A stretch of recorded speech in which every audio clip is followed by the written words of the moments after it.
Boa noite, pessoal. Bem-vindos a mais um Diário da Crise. Hoje, dia 19/11 de 2021.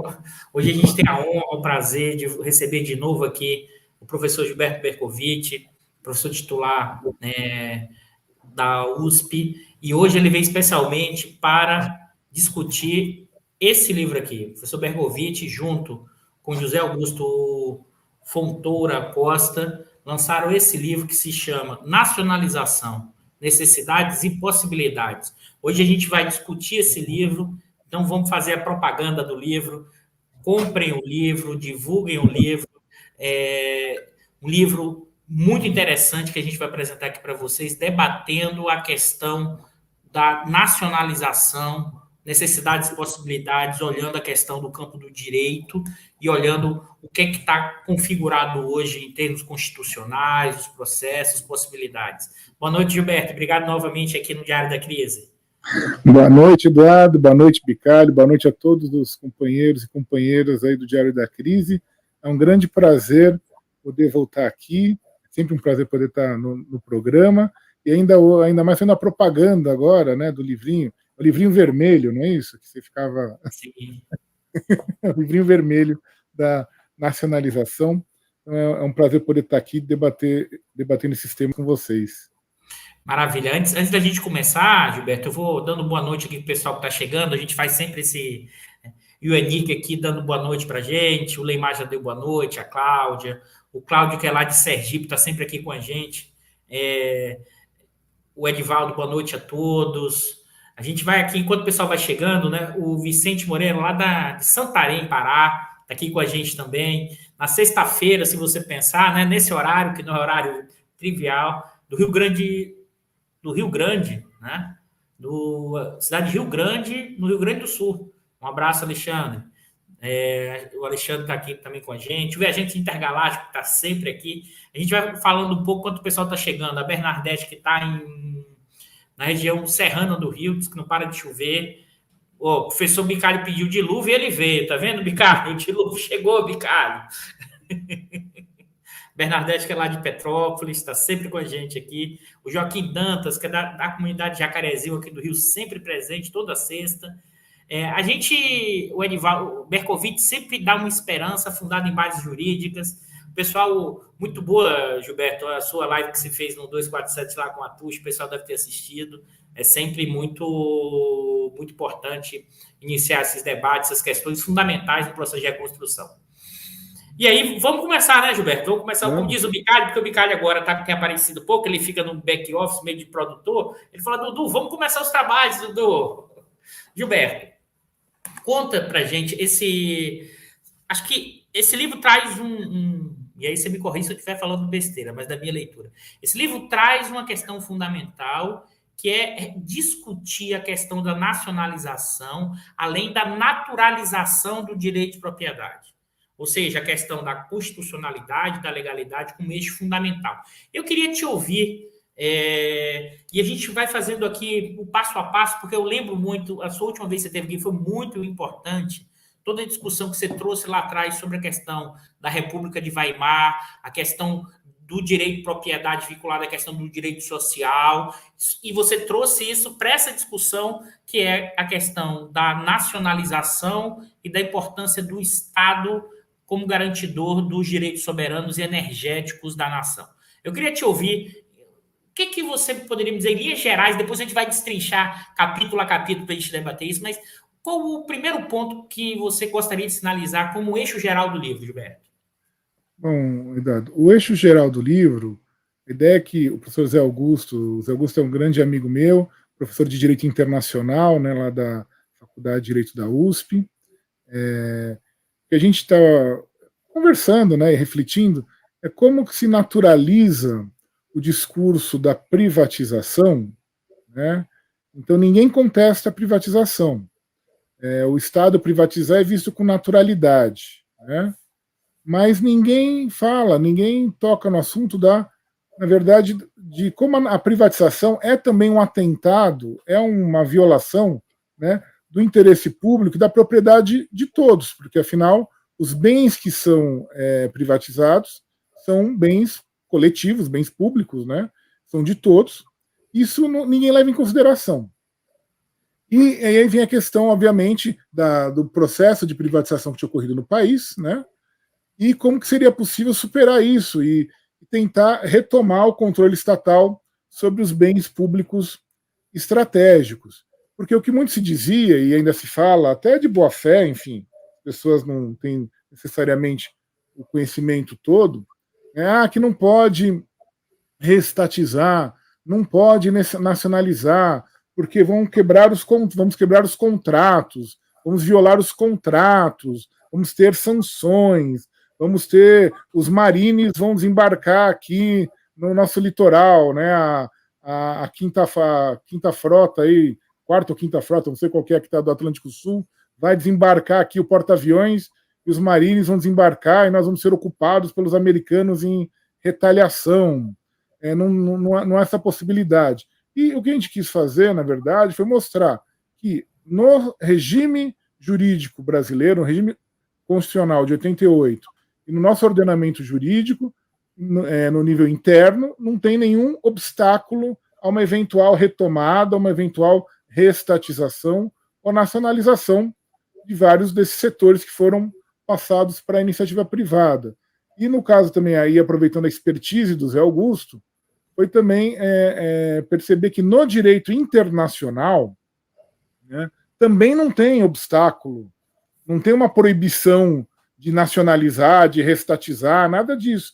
Existem, sim, várias formas, várias modalidades que se pode acontecer, tem um debate sobre isso, obviamente. Né? Então, o que nós quisemos mostrar é como que é possível, é viável juridicamente nacionalizar ou reestatizar esses setores que foram passados para o setor privado das mais variadas formas. Né? E destacando isso, tentar contrariar essa naturalização da privatização. Usando um exemplo talvez interessante, que acho que marca bem essa diferença. Se um privado, né, qualquer um de nós, tem a sua casa desapropriada pelo poder público para, sei lá, fazer uma estrada, metrô, qualquer obra pública, né, você tem uma série de meios de garantia dessa propriedade. Você pode tentar embargar, você pode tentar impedir, você pode dizer que tem vícios dessa desapropriação. Tem uma série de meios de defesa dessa propriedade privada contra a desapropriação, né, num primeiro momento. Agora, não existe nenhuma forma, não se fala da defesa da propriedade pública contra a privatização. Quer dizer, o governo que não é o proprietário dos bens, passá-los para um terceiro, para um setor privado, e as pessoas não têm como defender esses bens públicos, não tem como defender essa transmissão de propriedade do público para o privado. Então nós quisemos desnaturalizar isso.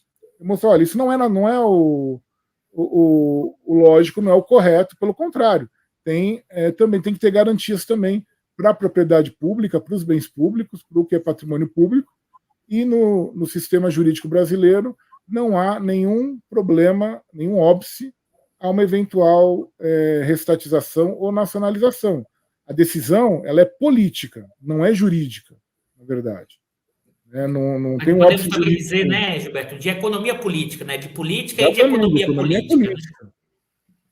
A decisão de poder, assim, quem estiver no governo que vai querer fazer isso ou não. Né? Ô, Gilberto, eu vou te interromper, na verdade, para ler um trechinho aqui da página 13 da introdução do livro, que acho que sintetiza muito bem o que você falou aqui, que vocês escreveram.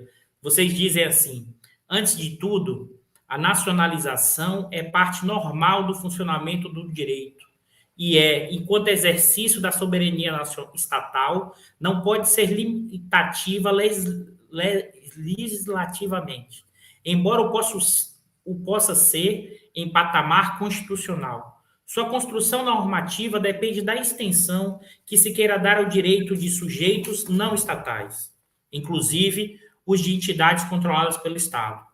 Em seu estado puro, ela é admissível e sem qualquer compensação. Eu acho que aqui é um ponto importante, exatamente o que você falou, Gilberto, que a discussão é o seguinte: tanto a privatização quanto a nacionalização estão dentro do campo do direito, da regulamentação, e não há essa ideia de que, por exemplo, não pode, não, a Constituição não permite, pelo contrário. Agora, eu queria, antes da gente entrar especificamente nesse ponto, a ideia aqui hoje é destrinchar meio capítulo a capítulo, Gilberto.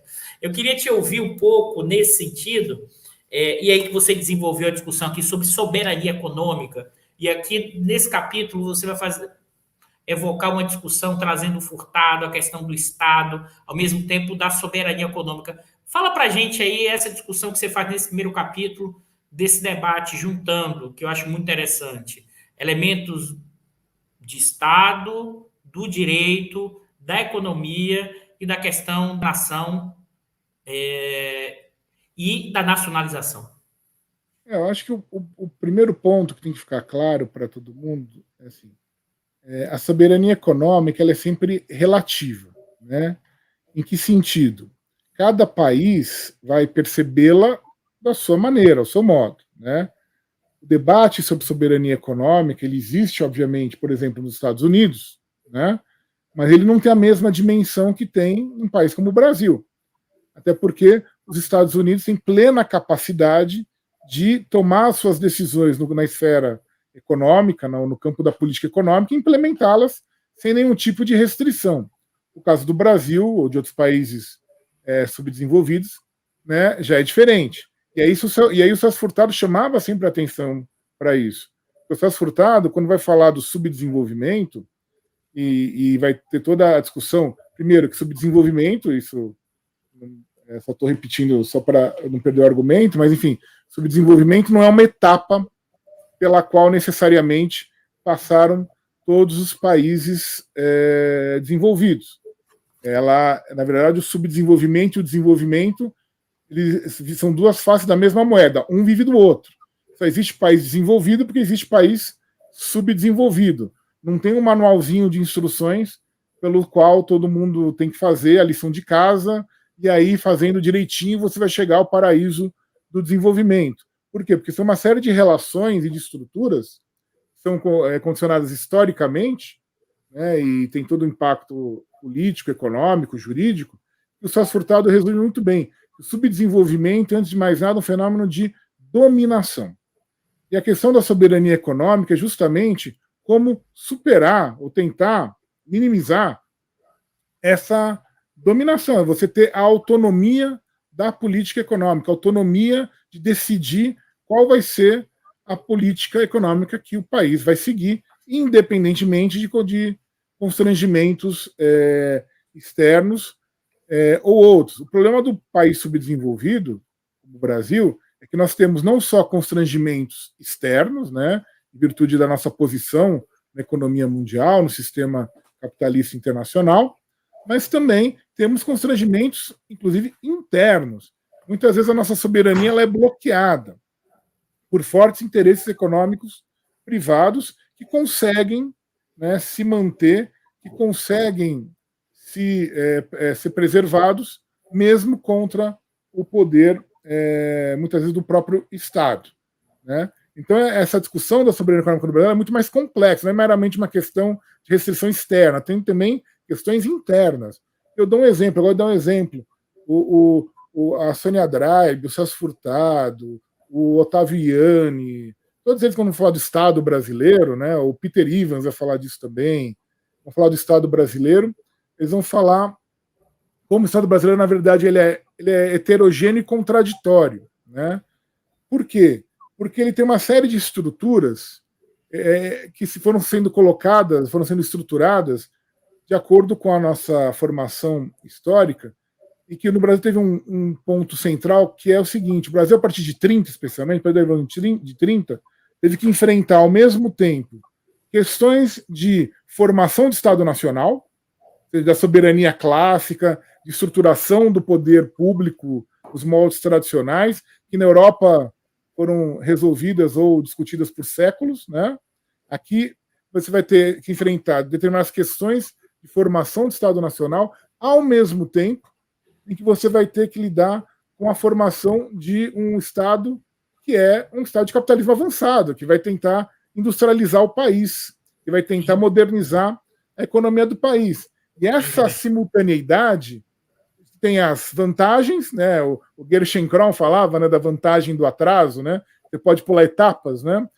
E as desvantagens, né, do estado do país, do estado num país subdesenvolvido.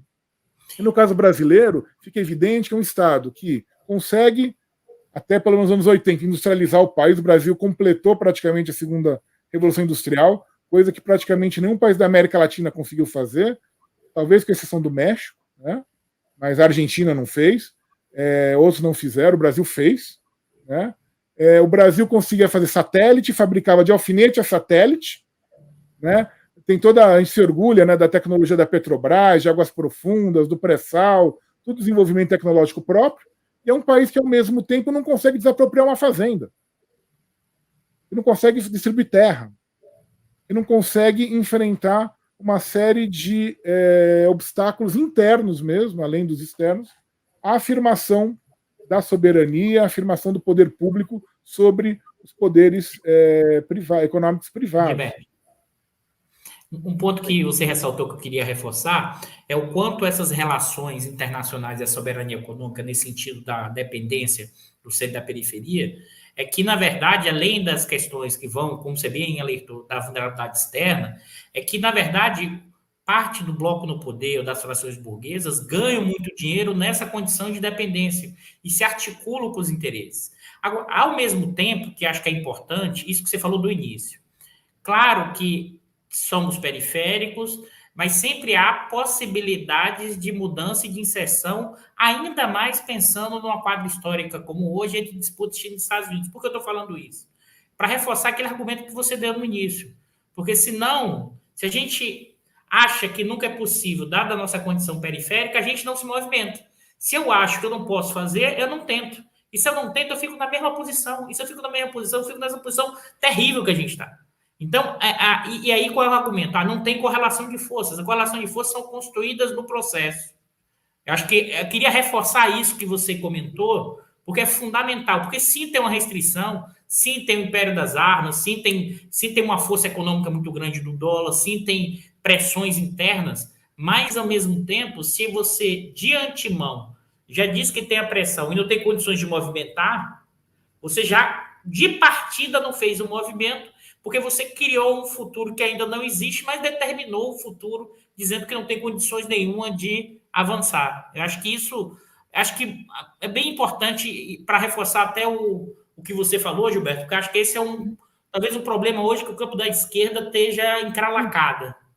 Sim, que foi o que o Getúlio fez. O Getúlio, nos anos 30, aproveitou a disputa interimperialista entre Estados Unidos, a União Soviética ainda não estava no jogo, e a Alemanha, basicamente, Estados Unidos e Inglaterra de um lado e a Alemanha do outro, né? E conseguiu aproveitar as brechas que apareciam, né?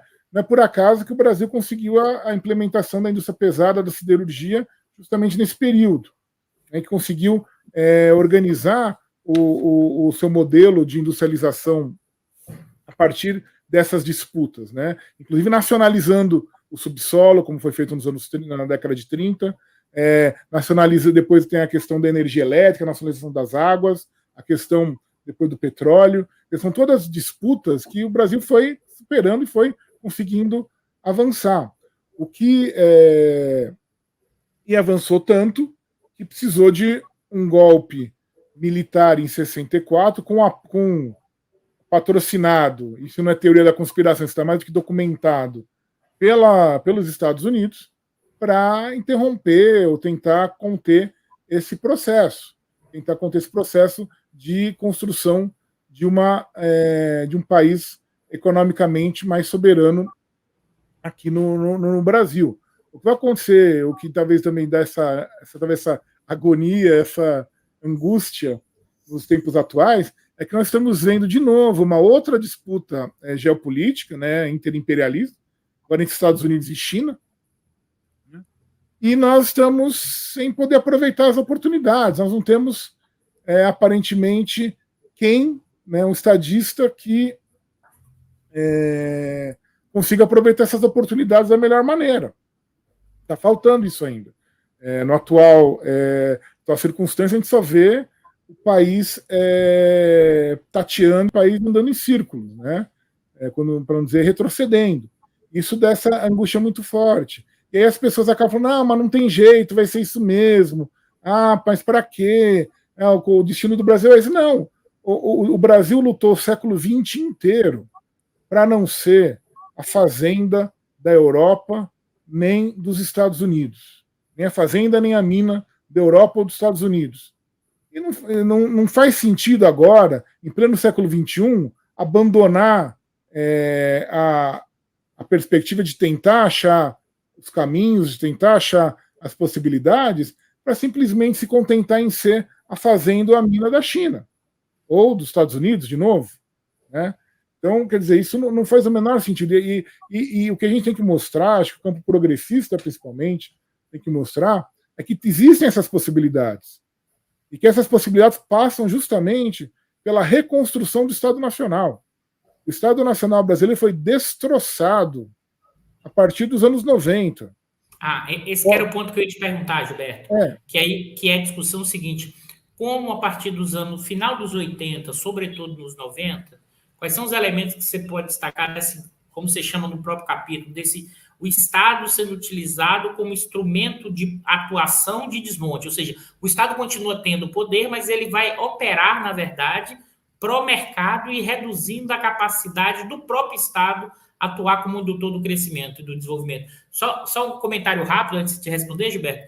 O Chang, na metáfora que ele faz do livro Chutando a Escada, para quem não entende, que é isso, ou seja, o país sobe, Estados Unidos, outros países, mas tem lá a escada para os outros seguirem. O que o pessoal que chegou lá em cima faz? Chuta a escada para não deixar os outros subirem. Acho que isso é importante compreender, só que aí você tem que fazer o quê? Reconstruir a sua escada, fazer a sua escada para conseguir subir. E vão ficar chutando e vão ficar tentando não deixar reconstruí-lo. Mas acho que esse é o elemento fundamental para a gente pensar. E eu queria te ouvir, Gilberto, sobretudo nas mudanças estatais, jurídicas realizadas ao longo dos 2000, mas mesmo assim o que foi mantido que permite, inclusive, a questão da nacionalização, a questão, como você falou aqui, da soberania energética, esses pontos que são elementos importantes que ainda permaneceram na Constituição de 88, mesmo com todo o movimento de desmonte das regras e também da atuação do Estado nos 90. O que a gente tem que deixar claro é o seguinte: a Constituição de 88 ela tem coisas boas e coisas ruins. Né? Às vezes a gente, na defesa do modelo, acaba falando que a Constituição de 88 fosse só uma maravilha. Não, ela tem alguns problemas, ela tem vários problemas também, né? Inclusive na estrutura administrativa, na organização administrativa do Estado, na estrutura tributária, na estrutura orçamentária. Ela tem uma série de problemas que mais cedo ou mais tarde vão ter que ser enfrentados de alguma forma, né? Para se esperar você poder ter um Estado melhor organizado. Mas, independentemente disso, ela também buscou garantir um controle estatal ou público sobre uma série de setores estratégicos, particularmente o setor energético, o setor mineral, né, a questão das águas, da importância para o meio ambiente, a primeira Constituição brasileira que fala em meio ambiente. Então, tem uma série de pontos aí importantes. Prevê o SUS, as bases do SUS estão na Constituição de 88, as bases do sistema de educação estão na Constituição de 88. Ela estrutura uma série de setores, ela tem que estruturar uma série de setores. O que vai acontecer é que a partir dos anos 90, principalmente, o Collor é uma primeira tentativa, que não dá muito certo. Né? O Collor não tinha sustentação política, talvez, suficiente para isso, tanto que caiu. Né? Mas antes com o Fernando Henrique, o que acontece é uma estruturação do desmonte, que é um paradoxo. É um paradoxo engraçado, que eu brinco, né, que aconteceu com o Estado brasileiro, e que a gente vê em algumas áreas do direito. Né? Por exemplo, no direito administrativo, que é o jeito que cuida da administração pública, os maiores inimigos da administração pública são os administrativistas, e que, na verdade, falam contra eles mesmos, com raríssimas exceções. Né? Tem, obviamente, suas exceções. Mas a maioria fala contra eles mesmos. Ou no direito do trabalho, né, os maiores inimigos dos direitos do trabalho viraram os advogados trabalhistas. Lógico, com as suas exceções. Ah, não, imagina, tem que tirar. Eles falam, só que eles perdem o próprio campo de trabalho, o próprio campo de atuação. É um paradoxo.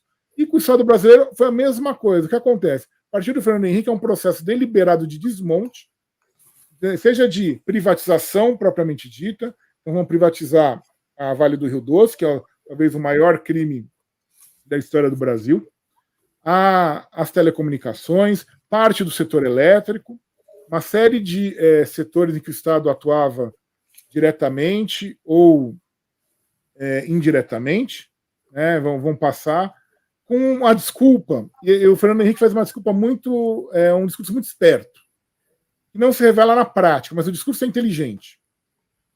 O discurso qual era? Ah, nós não. A Constituição de 88 ela previa o monopólio estatal das telecomunicações. Ah, não, nós não vamos. Isso aí impede que o setor privado atue no setor de telecomunicações, por exemplo. Né? Então nós vamos fazer o quê? Nós vamos flexibilizar. Então eu vou dizer assim, não, vai poder ter o público e vai poder ter o privado.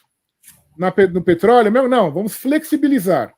Tanto que o monopólio do petróleo formalmente continua na Constituição, no artigo 177. Mas nós vamos flexibilizar. Então, não, vai poder ter em tese o público, né, a atuação direta do Estado, ou vai poder fazer concessão para o privado.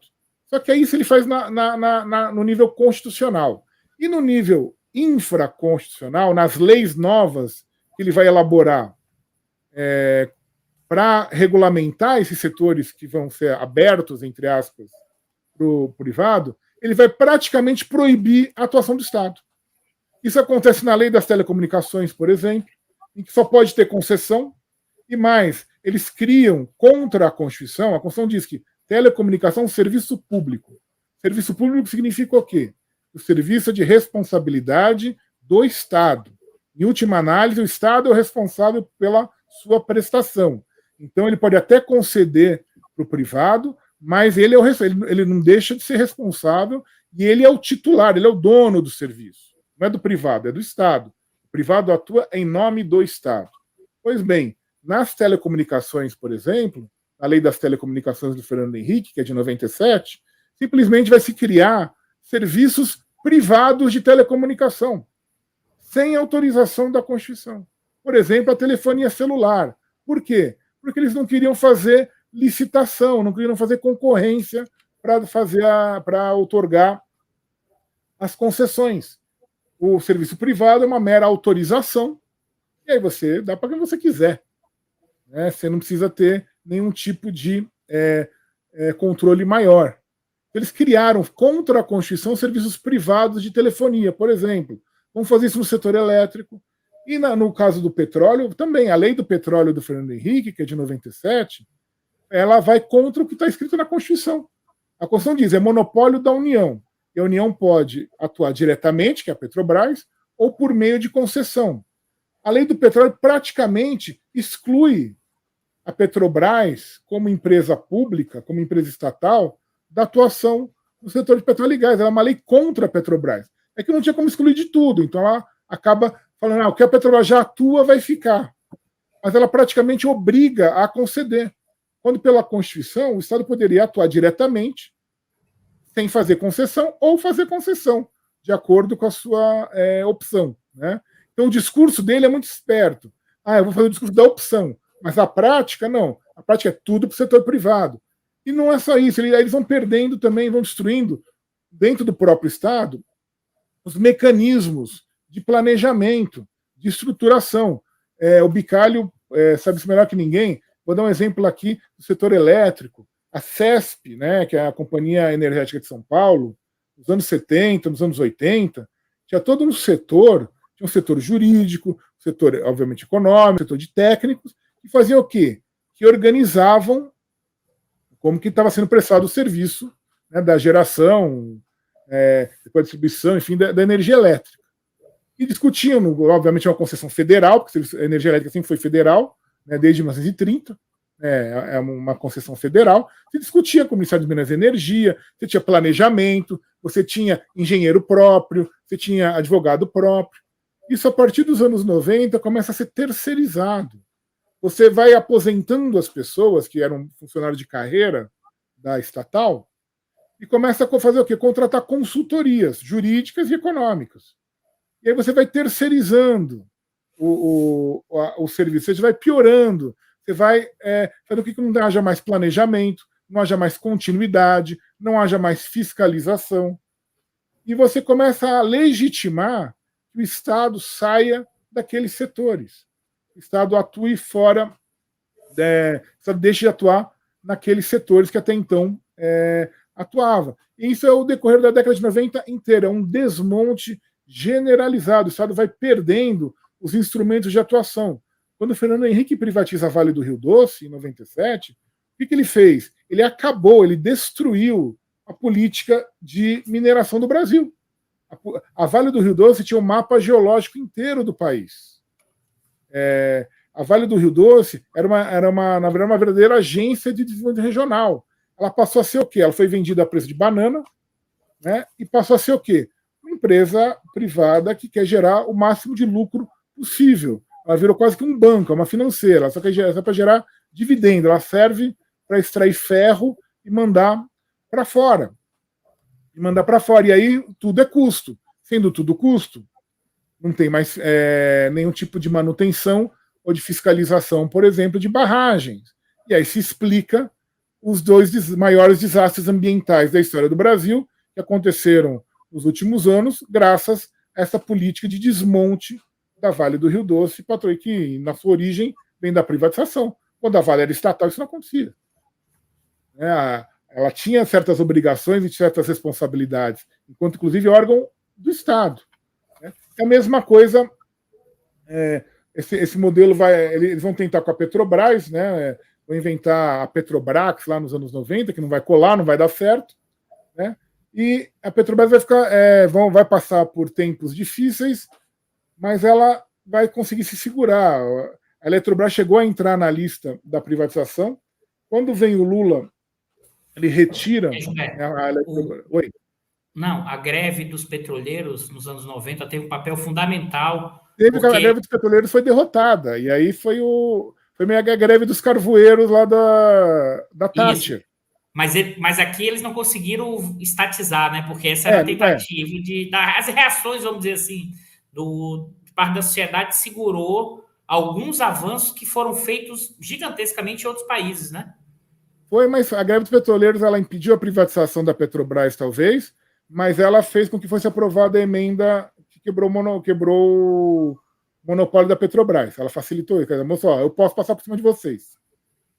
Isso ele conseguiu fazer. O que ele não conseguiu fazer foi privatizar a Petrobras como ele queria. Ele queria privatizar como fez com a Vale, fez com a Telebrás. Não privatizou a Eletrobras por falta de tempo. Ele não conseguiu por falta de tempo, na verdade. Né? Quando vem o Lula, ele tira a Eletrobras da lista da privatização, né? Vai reforçar a Petrobras em alguns aspectos, mas não muda muito das coisas também, não.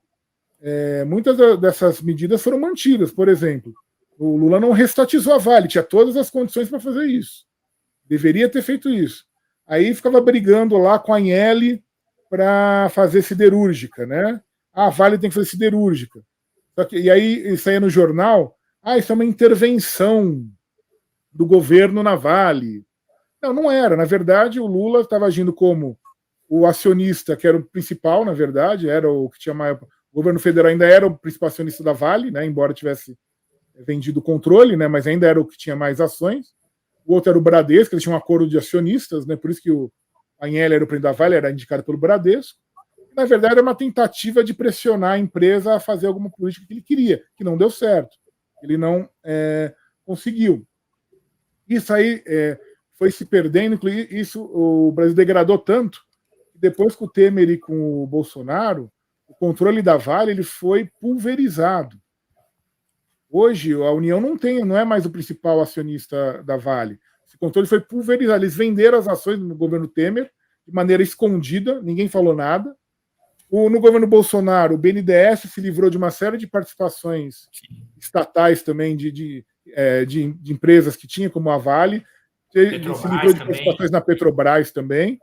Quer dizer, isso ninguém falou nada. O BNDES foi vendendo ações para o setor privado, aumentando o controle privado sobre essas empresas. Mas, enfim, só para retomar aqui, quando o Lula volta, ele tira a Eletrobras do processo, mas ele faz outras privatizações, por exemplo, o IRB, o Instituto de Resseguros, foi privatizado no período Lula, ou se vocês for no finzinho do Lula, no comecinho da Dilma. O IRB tem um papel estratégico na questão das reservas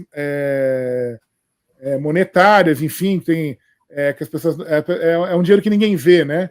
Porque é o dinheiro da reserva do resseguro, né? Que é para garantir o seguro, né? Tem todo um papel estratégico aí na questão de mobilização de capital, tudo isso, mas enfim, foi privatizado, não foi revertida nenhuma privatização, né? Foi mantida a lógica essas leis, por exemplo, a lei das telecomunicações do petróleo, foram mantidas. A lei do petróleo chegou a ser contestada no Supremo. Né, e o Supremo disse que você está trazendo um ponto que eu acho fundamental. Você está trazendo um ponto que eu acho fundamental, que é como pensar a trajetória para frente ou a trajetória brasileira, que foi estruturado, por exemplo, ao longo dos governos do PT, da possibilidade da conciliação entre esses interesses públicos e privados, pensando na possibilidade de existência de uma burguesia brasileira que poderia pensar em projeto de país. E aí eu vou ler um pedaço do trecho do seu livro que mostra muito isso. Página 52. Com as privatizações e o desmonte do Estado, a burguesia nacional abriu mão de qualquer papel relevante na formação nacional. Como bem diz Frantz Fanon, aspas, a burguesia nacional descobre que tem a missão histórica de servir de intermediária. Ela se limita a ser a cadeia de transmissão entre o capital internacional e os recursos estratégicos nacionais. Porque eu estou puxando esse ponto e eu queria te ouvir reforçando o que você falou, que é o seguinte: se não tem essa burguesia, se ela deixou de ser intermediária, como será possível, né, voltar à autonomia no seu sentido da nacionalidade? É possível nessa conexão entre público e privado, como a gente estruturou, ou a gente tem que avançar realmente o Estado, não só como conector do público e do privado e estimulador do privado, porque que privado é esse? Esse privado, ainda mais eu queria reforçar isso, pós-2010, em que você tem um bloco no poder da burguesia brasileira cada vez mais capital comercial, Avon, Magazine Luiza e outras coisas do gênero, e cada vez mais agronegócio. Eu estou reforçando isso porque a gente está voltando pré-30. Então, você acha que é possível, nesse momento histórico, a ideia de que mudar elementos importantes sem aumentar a nacionalização, ou seja, é possível uma conciliação que, se você pensar com todos os seus problemas e erros, mas que geraram avanços no sentido social. Você acha que, por exemplo, é possível, inclusive, aí você pode escorrer mais longo, hoje, nessa configuração atual, me parece, a minha leitura, eu queria te ouvir, que ainda é mais difícil do que 2003 e 2004, do que se pensou em estruturar esse processo. Eu queria te ouvir sobre isso, Gilberto. Não, com certeza é mais difícil, porque o que aconteceu, houve uma dominação de um discurso anarcocapitalista dessa elite econômica. Essa elite, ela tira no próprio pé, né? Quando ela não quer Estado, ela fala que não tem que ter Estado, qualquer coisa em intervenção do Estado é mal, é ruim. Eu vi aí uma matéria, para me dar um exemplo, ontem, que o presidente da Associação de Restaurantes disse que os restaurantes vão ter ainda uma crise muito séria porque a carne está muito cara, que a única solução seria o governo intervir no mercado de carne, né, para baixar o preço, mas isso seria contra o mercado, então paciência, os restaurantes vão quebrar. Quer dizer, que raio de líder de setor fala um negócio desse? Azar, vamos quebrar, paciência, é isso? Não, não é. Quer dizer, eu escutei num outro evento, ainda antes da pandemia, quando se discutia muito, tinha a Frente Brasil Popular, e outras que estavam discutindo projeto nacional. Teve uma reunião, essa história é engraçada. Teve uma reunião que foi na Escola de Sociologia e Política, né, que está o nosso amigo William Ozaki, né, e que estava discutindo o pessoal fazendo um manifesto sobre um projeto nacional, estava o Bresser, o Pedro Celestino, lá do Clube de Engenharia, um monte de gente, eu tinha sido convidado, estava lá, e tinha um sujeito que era o representante da ABIMAC, Associação da Indústria de Maquinaria, né? De máquinas, equipamentos, né? E aí, quando vai se falar, olha, bom, Então, um dos pontos centrais, que é uma coisa que aconteceu depois da derrubada da Dilma, é a questão das relações de trabalho. Tem que restaurar as relações de trabalho, tem que revogar a reforma trabalhista, enfim, tem que garantir os direitos dos trabalhadores. Ele fala, não, eu não posso assinar esse manifesto e falar isso, porque a nossa posição é a favor da reforma trabalhista. Eu me virei para ele e falei assim, você quer proteção, você quer vantagem tributária, você quer crédito, e você não quer proteger o seu trabalhador? Você quer o quê, então? Você quer ficar deitado em berço esplêndido e tomando suquinho, é isso? Quer dizer, que raio de industrial é esse que não pensa, né, na própria indústria dele? Que não pensa na estruturação do trabalho, que não pensa na organização do trabalho, que vai, inclusive, beneficiá-lo, não só... que vai fazer com que a indústria dele possa atuar, possa ser eficiente, possa ser competitiva. Não sei se você lembra, quando se falava em política de conteúdo local, né, do setor de petróleo, né, quem era contra eram os empresários do setor. Eles falavam contra. Isso é impressionante, Gilberto, porque a Abimac e outros segmentos de máquinas e equipamentos voltados ao setor, em um determinado momento, foi contra a política de conteúdo nacional, que é uma completa insanidade, porque quando você reduz a política de conteúdo nacional, você passa a exportar, a importar máquinas e equipamentos lá fora. Então, vendeu-se uma ideia, porque esse é outro ponto. Olha, já que está no meio dessa confusão, o investimento não veio porque era um problema de conteúdo local e porque explorar o pré-sal não era tão rentável. Isso eu lembro do editorial do jornal O Globo, dizendo assim, é mico. Aí passou a reforma do Repetro, aí passou o fim do conteúdo local, aí sai a manchete na outra semana, o ouro negro de volta ao país. Assim, é muito cara de pau, assim, chega a ser um negócio surreal.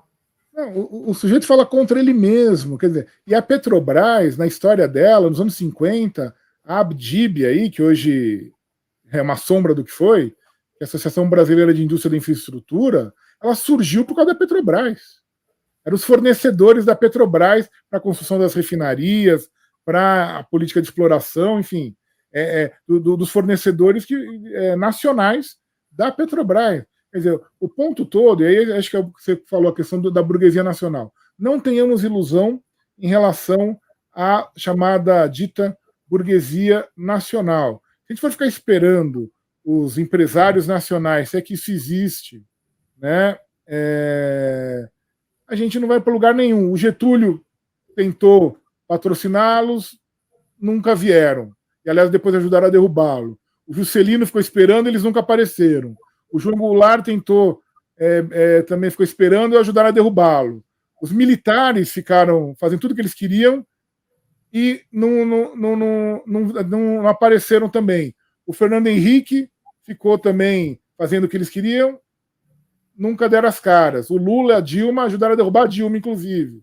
Quer dizer, é uma ficção, na verdade. O que aconteceu no Brasil, por que o Brasil se desenvolveu, criou um parque industrial a partir dos anos 30, vai ser desmontado aceleradamente a partir dos anos 90, enfim, quando muda essa mentalidade, mas criou a partir do Estado. Então, o Getúlio não esperou o privado resolver fazer a hidrelétrica.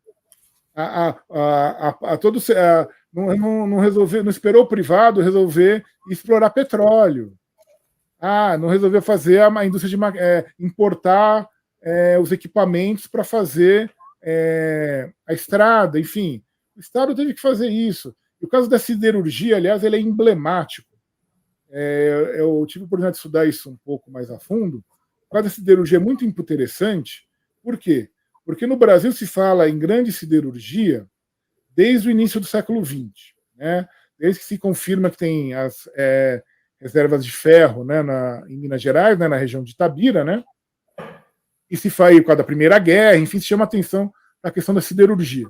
Mas desde 1909 se fala em siderurgia no Brasil. Desde 1909 tem legislação no Brasil prometendo absolutamente tudo para alguém que viesse aqui montar uma siderúrgica. Prometia isenção de imposto, prometia garantia de compra, prometia construção de ferrovia e porto, prometia tudo, crédito, tudo, tudo, tudo. Isso em 1909, depois vai ser renovado repetidamente, até os anos 30. Alguém veio? Ninguém veio. Com raras exceções, no caso da Belgo Mineira, que é uma siderurgia que não é com base de carvão mineral, de carvão vegetal, então ela tem suas limitações, não é a chamada grande siderurgia, não veio. A siderurgia no Brasil foi instalada pelo Estado a partir de uma articulação que o governo Vargas vai fazer na disputa entre Estados Unidos e Alemanha. Vai conseguir financiamento americano. Gilberto, desculpa interromper, mas fazendo um comentário até que o Fábio comentou aqui, colocou, faltou mais lucidez sem polarização política. Cuidado, Fábio. A polarização política sempre esteve presente na sociedade brasileira. O Vargas, para conseguir criar a Petrobras, foi briga no Congresso, foi pressão da burguesia interna, porque a gente olhando com retrospectiva, às vezes quem é mais jovem, né, Gilberto, acha que foi fácil o movimento. Foi muita pancadaria, porque, na verdade, porque criou-se também a ilusão que a ideia de polarização política é uma coisa de construção ideológica. Não. O que a gente está vendo de polarização tem a ver com a disputa da burguesia querendo arrochar em cima, como Vargas enfrentou contra o Congresso. Ou seja, eu estou alertando que se enxerga, às vezes, a polarização política é o problema do Brasil porque não gera nação. Não, pessoal, é o contrário. Na verdade, a polarização é que gera um movimento de transformação. Porque as polarizações são frutos das disputas em movimento. É o embate, ué. O Getúlio teve que enfrentar o capital agrário exportador que era contra. Teve que enfrentar o seu Eugênio Goudin, que é o Paulo Guedes da época, né? Falando que não dava para fazer industrialização no Brasil, porque o clima era ruim, nos trópicos não dava. O povo era indolente, preguiçoso, que era muito quente. Então o Brasil era bom como uma república agrária. Essa história da vocação agrícola do Brasil é velha, vem do século XIX. E é repetida reiteradamente. Querer industrializar não é o natural do Brasil. Você teve que enfrentar uma série de consensos e de interesses. E a mesma coisa, para construir essas empresas também. A CSN foi feita porque o Brasil teve que jogar no jogo internacional e, inclusive, pagou um preço, que foi entrar numa guerra, inclusive. A CSN e a Vale, porque a Vale é consequência da CSN. Gilberto, e nesse período, como você bem alertou, um projeto industrial de Estado Nacional Popular, que foi interrompido em 64. Acho que isso que é um ponto importantíssimo para... Não é simples. Ele está dizendo que também não é impossível, como as outras pessoas falam. Mas tem que entender que são disputas, tem que estar preparado para esse tipo de dinâmica, entender que não cai do céu. As disputas no Brasil, a burguesia é muito barra pesada. Está tudo ligado. Os direitos trabalhistas, a ampliação do voto, está tudo ligado a esse processo. Não caiu do céu, não veio nada sozinho. Então você vai garantir, vai organizar o trabalho, vai ampliar o voto, vai reestruturar as políticas, vai tentar mudar a cara da cidade, vai ter industrialização, vai ter disputa com isso, vai tentar sempre reformar a questão do campo, sempre sem sucesso. A questão da reforma agrária vem também desde a década de 30. E é uma série de embates atrás do outro. A ampliação da legislação trabalhista para o campo, por exemplo, ela é bloqueada até os anos 60, até 63, quando é o Estatuto do Trabalhador Rural. A reforma agrária foi bloqueada com um golpe militar. Quer dizer, essa disputa em torno dos modelos de país, ela está sempre presente. Ela está sempre presente. E a questão não dá para ficar esperando que uma suposta burguesia esclarecida vá fazer, porque não vai. Até porque ela também não necessariamente acontece nos outros países. Vamos lá.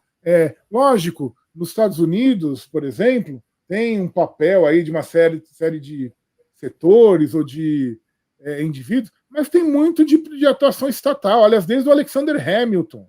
O Hamilton, no seu relatório sobre as manufaturas, diz direitinho o que os Estados Unidos têm que fazer para poder se industrializar e não serem uma mera fazenda para a Inglaterra. Quem combate o Hamilton? O Thomas Jefferson. Por quê? Porque o Thomas Jefferson era um latifundiário, proprietário de escravo, que exportava algodão para a Inglaterra. A guerra do Norte e do Sul dos Estados Unidos, em parte, é isso. Disputa entre setor industrial e setor agrário. Só um comentário, Gilberto, para quem não conhece o Hamilton vai desenvolver a teoria dele sobre a ideia da indústria nascente, isso nos Estados Unidos. E qual é a teoria dele? Olha, como aqui a indústria é menor, ela vamos dizer assim, é mais caro produzir e não tem como competir com a indústria inglesa. Então, nós vamos proteger a indústria nascente norte-americana do norte com subsídios, com estímulo, para que ela se desenvolva e, a partir daí, possa entrar no jogo da concorrência, porque as pessoas acham que o jogo da concorrência, as pessoas têm um paradigma da feira livre, Gilberto, assim, a feira livre é como se fosse a economia, isso é uma insanidade total. Mas continua, Gilberto. É aquela história, você falou bem, falou do que é mais caro, por exemplo, a gente escuta todo o tempo, principalmente nos telejornais, né? Ah, mas é muito mais caro produzir no Brasil. O produto brasileiro é mais caro. Sim, no primeiro momento é mesmo. Por quê? Porque tem uma série de investimentos necessários, tem uma série de aprendizados tecnológicos, enfim, que são necessários. Mas muita coisa é importada, acaba sendo mais caro até você conseguir produzir. Então tem toda uma série de fatores que faz com que isso seja mais caro. Isso me lembra até, na questão do petróleo, um estudo, um relatório esdrúxulo do Tribunal de Contas da União, que dizia que o país não podia ter política de conteúdo local porque ela era mais cara. Então, pelo princípio da economicidade, não deveria ter. Falei, é óbvio que ela é mais cara. Se ela fosse mais barata, eu não precisava de política de conteúdo local. Essa é a diferença. Eu costumo dizer que esse é o relatório cabeça de planilha, porque ele só enxerga o curto prazo. Não entende que tem economias de escala, economias de aprendizado. Né? Nenhum país que a indústria nasce, né? Quando já existem outras indústrias, é capaz de vender mais barato, pessoal. Sabe, isso é básico, isso é manual de microeconomia e é mais do que isso, é só olhar o movimento histórico. E é por isso que você tem intervenção, isso aconteceu em todos os países centrais, todos, inclusive, é aquela coisa, isso é a escada do Chang. Eu estou seguindo a escada, o problema é que o outro pessoal diz assim, não, a Inglaterra depois do Brasil, não, agora é livre mercado. Para quê? Impedir que outros países concorram com ele. Só que o nosso problema é que a gente tem muito cabeça de planilha dentro do Estado brasileiro. Claro, é por uma questão ideológica, é por uma questão da formação dos 90. O que eu queria ressaltar, Gilberto, além da destruição dos 90, foi destruição ideológica no sentido de mentes e corações, com os aparelhos privados. Então, a ideia ali do fim da União Soviética, da vitória o fim da história, o neoliberalismo como a única saída, isso formou quadros, né? E esses quadros, eles operam assim, eu sou o técnico, como se a técnica não tivesse 2 opções, 3 opções, 4 opções. Uma técnica, pessoal, pode ser usada de diversas maneiras. Diga, Gilberto. O Habermas, que é um chato de galocha, eu não gosto dele, eu acho ele um chato, mas ele tem um texto muito interessante, que é do final dos anos 60, dos anos 70, que é Técnica e Ciência como Ideologia. Ele fala, a técnica, a ciência, lógico, tem um conteúdo racional, técnico, da própria lógica interna da construção daquele raciocínio, daquele setor, mas são opções. São várias opções. E toda opção, no fundo, ela é política, ela é ideológica, não tem jeito. Né? Você vai escolher esse modelo e não outro. E quando e a opção política gera distribuição e efeitos diferentes para o conjunto da sociedade. Ou seja, a decisão política afeta a economia política do processo. Acho que essa é a questão fundamental que a gente... E está no cerne da discussão que você está trazendo para a gente, entre nacionalização das possibilidades e da decisão política que isso pode ser feito. E é evidente que a gente sabe com enormes enfrentamentos, enormes tensões, enormes questões, mas não significa dizer que é de partida não é possível. Acho que isso é o ponto fundamental que seu livro traz, Gilberto. E a questão chave é a seguinte: por que a gente conseguiu se industrializar no século XX? Porque se organizou o trabalho de maneira que as pessoas pudessem ter trabalho organizado e ter rendimento a partir do trabalho, né? Coisa que foi destruída agora com a reforma do Temer de 2017, reforma trabalhista. Você consegue construir, você organiza o trabalho, você estrutura a indústria base, que é a indústria siderúrgica, a partir do quê? Da nacionalização do subsolo, são as minas, os recursos minerais, praticamente o ferro, mas não só, todos os recursos minerais. Então você tem a siderurgia, você tem que ter energia, então você vai nacionalizar as águas e criar a indústria hidrelétrica, a indústria elétrica moderna no Brasil, que até então estava na mão de concessionária estrangeira, que fazia só pequenas usinas e não dava conta de abastecer as necessidades básicas do país, né? E você vai garantir o petróleo, que é o processo de criação da Petrobras. Então, a partir desses pilares, você estruturou o país, você construiu a infraestrutura do país. A gente tem estrada hoje, hidrelétrica, aeroporto, porto, é a partir disso, né? É dessa base. E com controle nacional. Por que o controle nacional? Porque você está dizendo, o país está dizendo, eu quero ir para este lado, eu quero ir neste rumo, eu quero ir nesta direção. Né? E que na sua origem era um controle nacional e popular. Depois o popular foi tirado, né, pelos militares, e o nacional abalado em parte, né, porque eles vão ser amiguinhos do capital estrangeiro sem nenhum problema. Eles só tem retórica, ninguém segura esse país, mas eles não tinham nenhum problema com as multinacionais aqui. Mas você vai tentar estruturar um modelo para o país continuar se diversificando, se tornando mais complexo. Isso vai ser destruído a partir dos anos 90. Está tudo ligado, é privatização, é desindustrialização, é destruição das relações sociais. Por que hoje as pessoas ficam tão desalentadas? Né?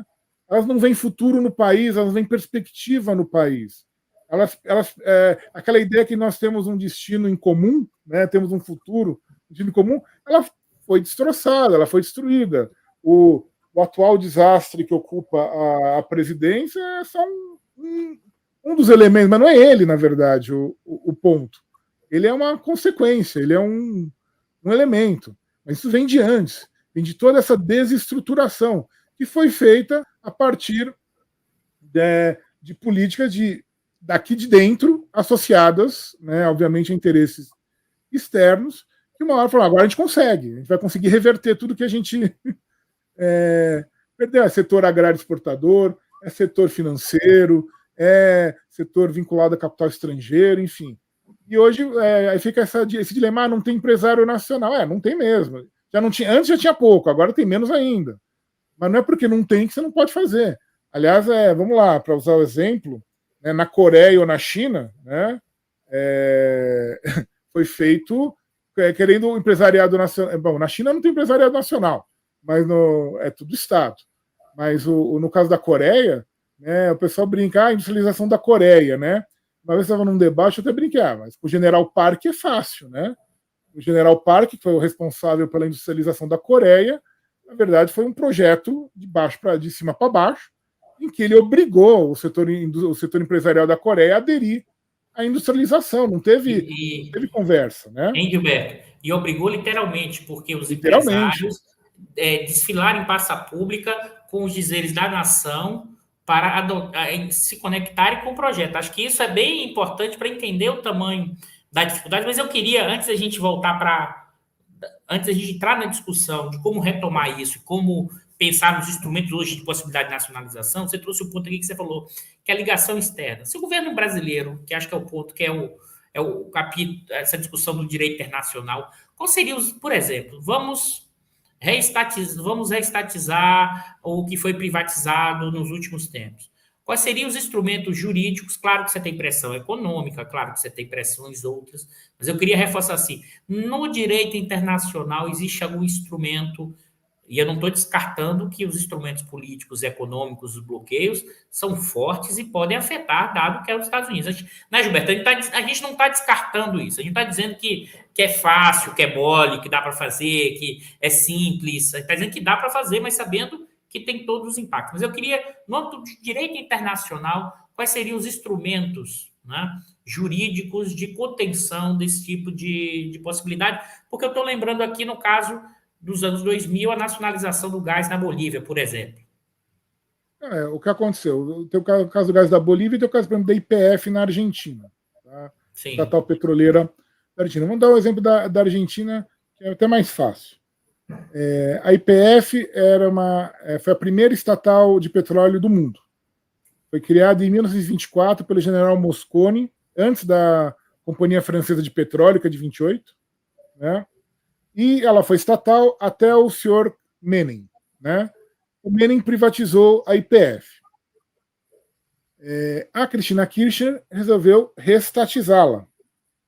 Então, o que ela fez? Ela encampou a empresa, fez um decreto anunciando que ela ia assumir o controle, que está desapropriando a empresa, assumindo o controle da empresa.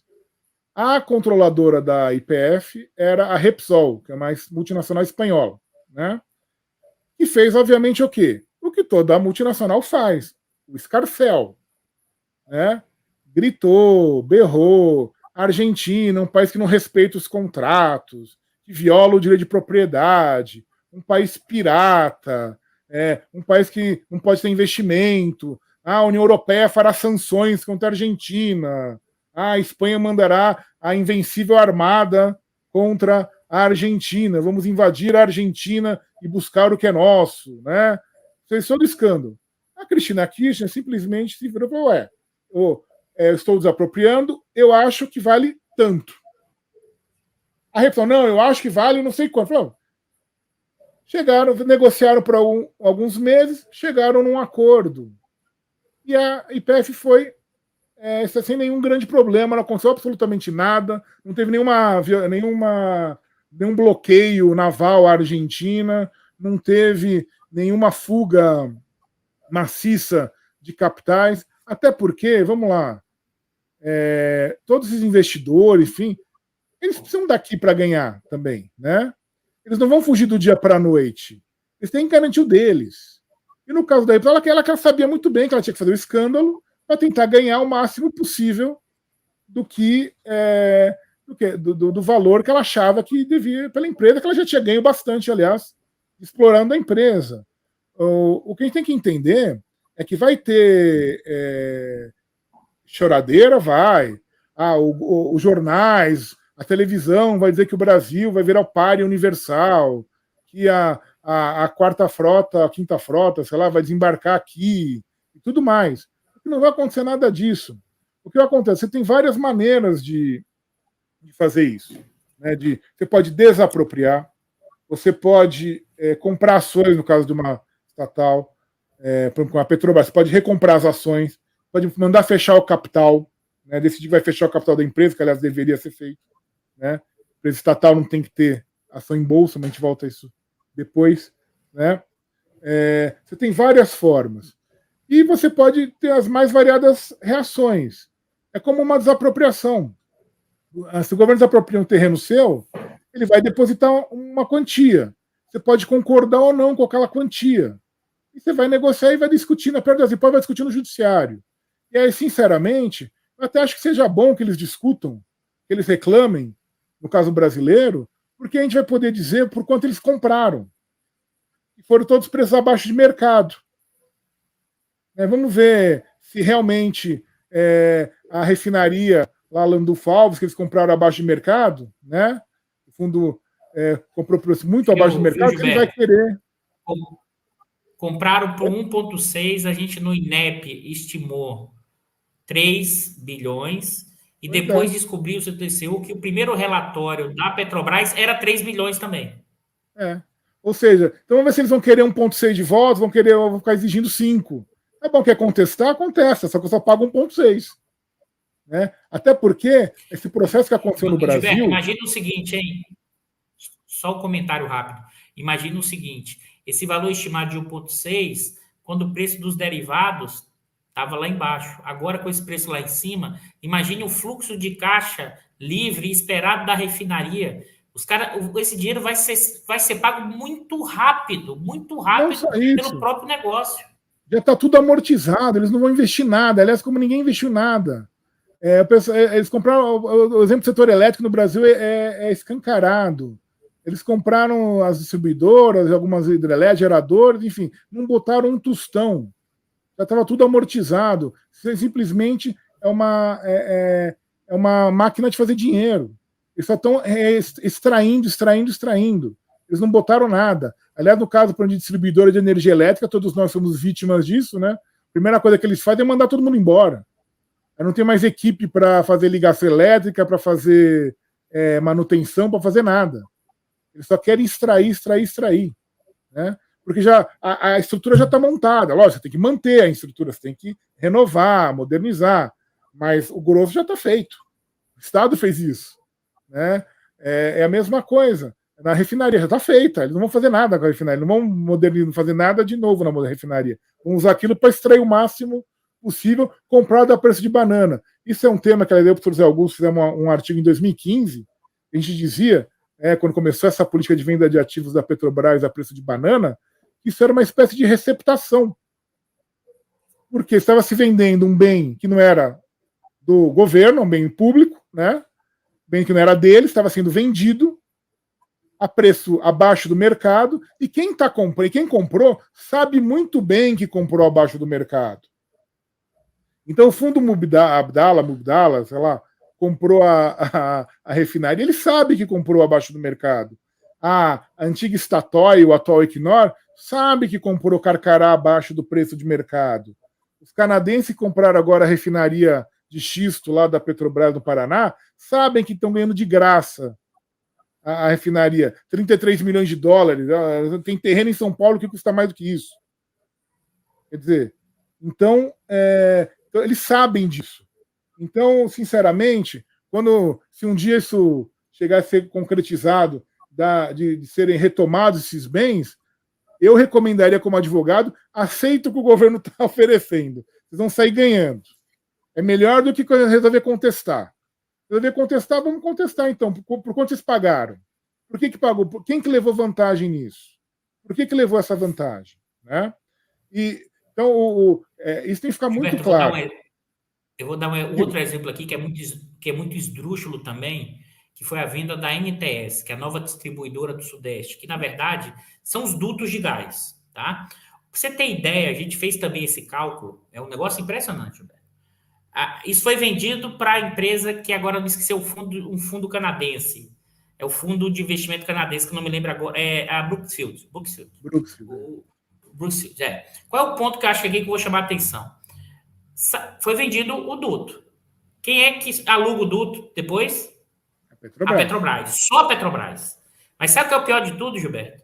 O dinheiro que a Petrobras recebeu, tá? O dinheiro que a Petrobras recebeu, em 4 anos, ela pagou os 4, que agora, 4 anos que foi vendido, foi 17. Ela recebeu um montante.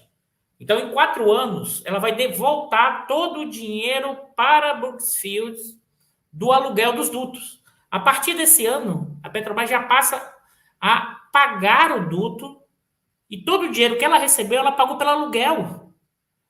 A NTS, então, e pior de tudo, a NTS hoje é uma das empresas mais rentáveis em termos de lucratividade. Foi em 2020 a segunda mais rentável de capital aberto. Isso é impressionante, isso é impressionante. Eu te pergunto, Dan, em que lugar do mundo se faz isso e aqui todo mundo acha normal?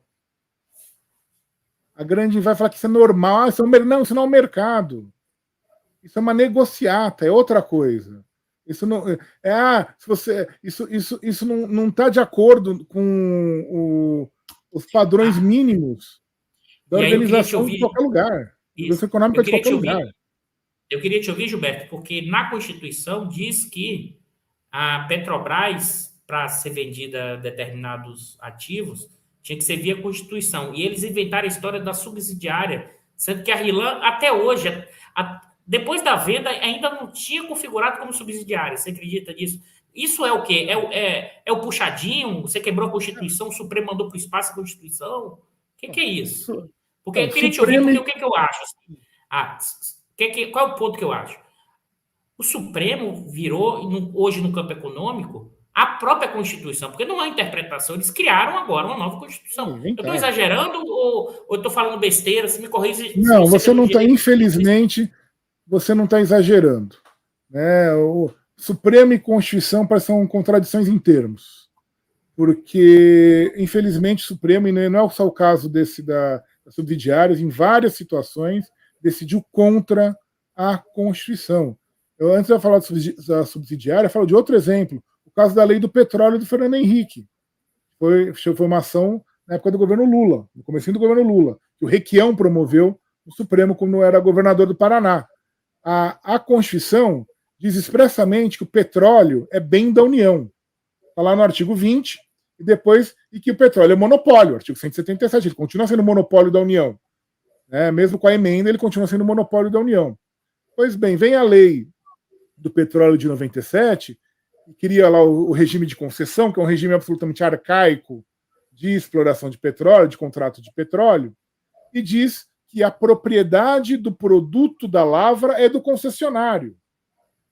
Mas como é que aquela lei pega um bem que é o da União, que é o petróleo, e diz que assim que ele é lavrado, ele passa para o concessionário? Não pode fazer isso. Ela é inconstitucional. O petróleo é bem da União. Quem tem que comercializar é a União, não é o privado. Não é? Pois bem, o Supremo fingiu que não viu. Fingiu que não tinha problema. Depois, eu acho que também no governo Lula se perdeu a oportunidade, quando se fez a legislação do pré-sal, de revogar esse dispositivo. Enfim, mas é uma outra história. Mas o Supremo costuma fazer isso diuturnamente. Outra, a questão da subsidiária. Qual que é a avaliação do Supremo? Não. Você, para vender a Petrobras, empresa estatal, Sociedade de Economia Mista, da União, precisa de uma lei autorizando. Então tem que ter uma lei, como fizeram agora a lei da Eletrobras, né, e querem fazer do Correio. Né? Tem que ter uma lei autorizando. Mas vender subsidiária, tudo bem. Sem nenhum tipo de procedimento licitatório, de licitação, de competitivo. A lei da desestatização, é uma lei do Fernando Henrique, que é também de 97, tinha do Collor, ele reformou essa lei, né? Diz expressamente que toda a privatização vai ser feita por meio de licitação, meio de algum tipo de concorrência.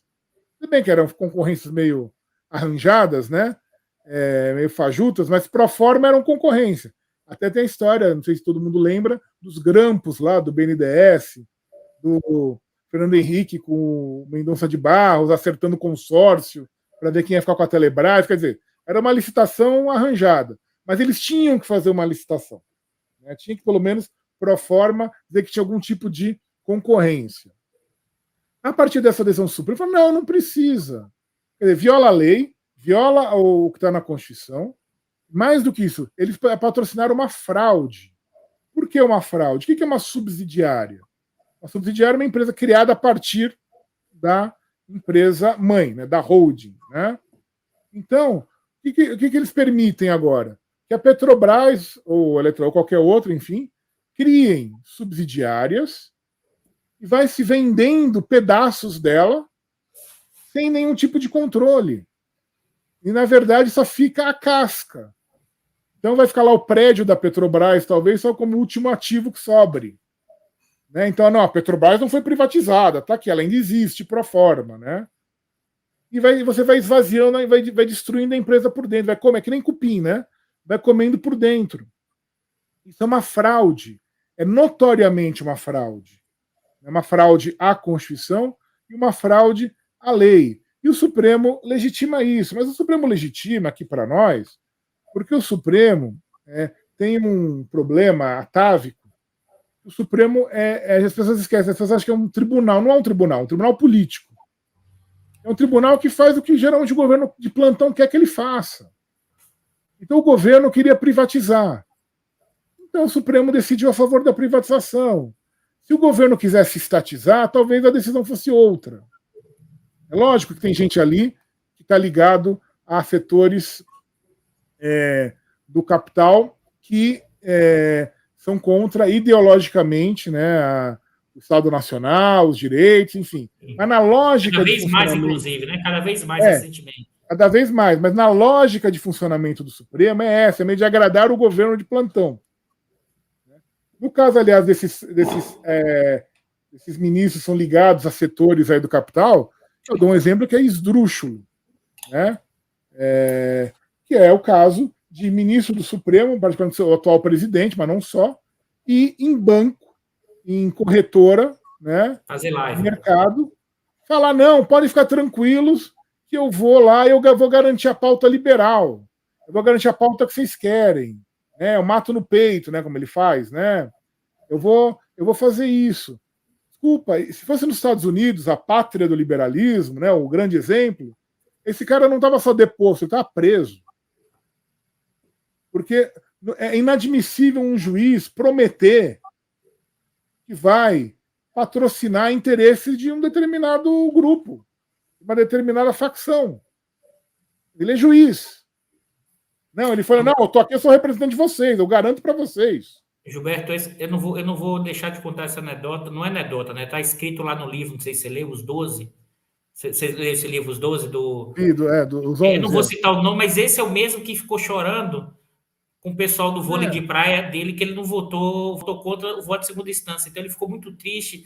Imagine, assim, é uma combinação esdrúxula do que essa burguesia ou desses segmentos, essas conexões com o público e o privado do capitalismo brasileiro, né? Isso que está falando não fui eu, isso está falando é o jornalista, eu não lembro agora o nome do autor, que está escrito no livro, que vai disso, que está no livro, ao que você falou, que é fundamental, que é mais importante, que é o seguinte, você ir numa live de banco, dizer que ele vai aprovar, junto com o que o André Esteves falou. Né? Eu vou educar o pessoal do Supremo. É isso, quer dizer, ele ainda chama eles de burro, que é bem feito para eles, mas isso. Enfim.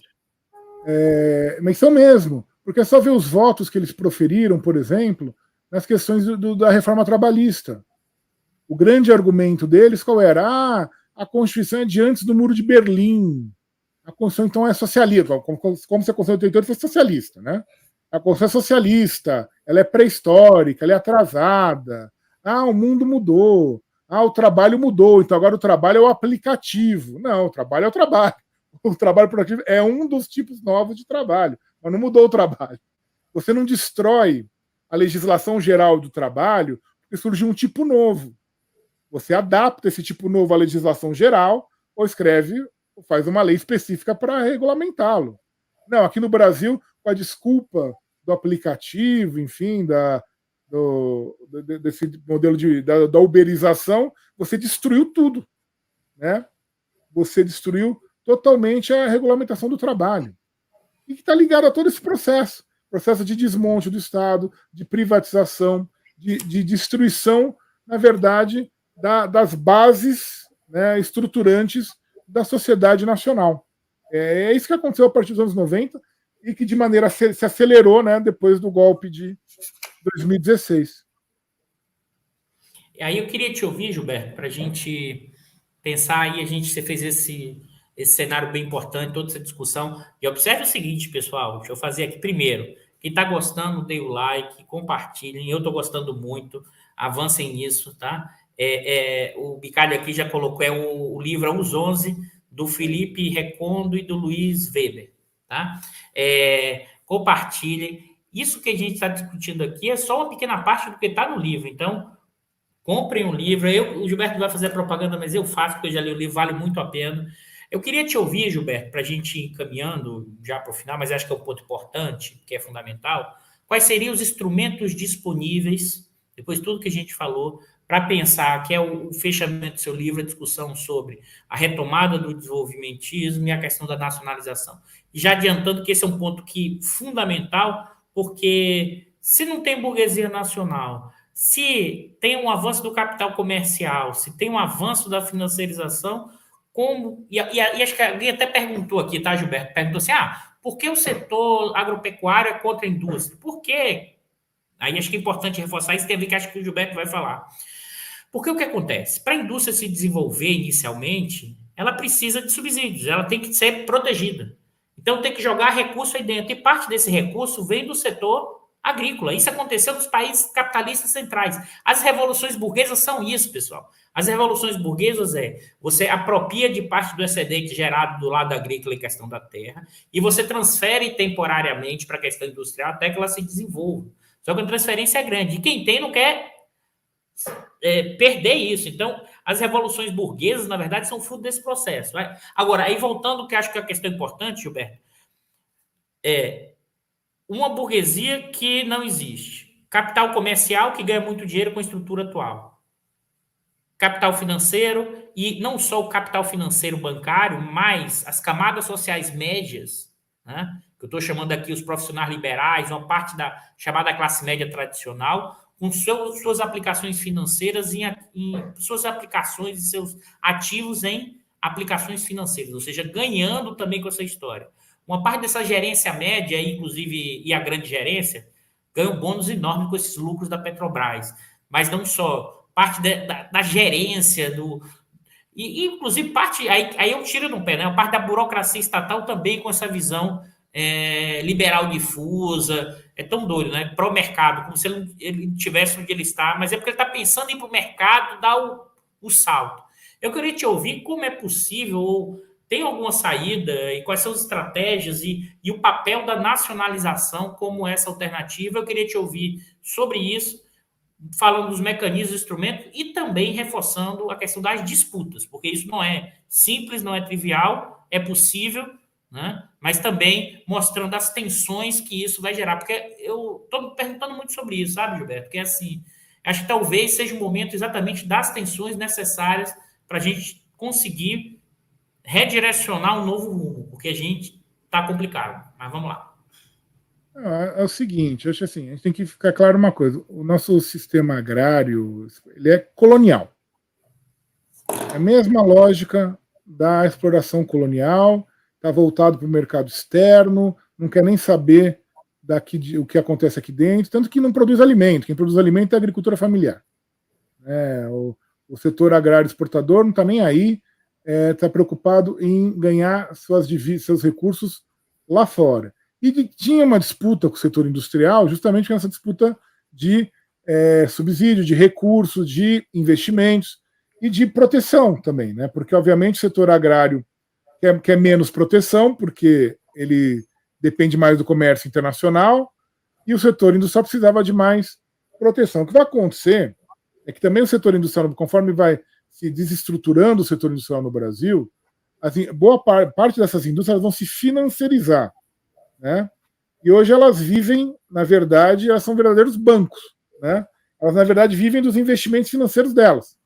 É o que a Petrobras está virando. A Petrobras está virando um banco, né, em que ela financia os seus acionistas. Ela é uma máquina de gerar dividendos, mas ela não produz mais o que ela deveria fazer. Era uma empresa integrada de energia para garantir o abastecimento da população, nada disso.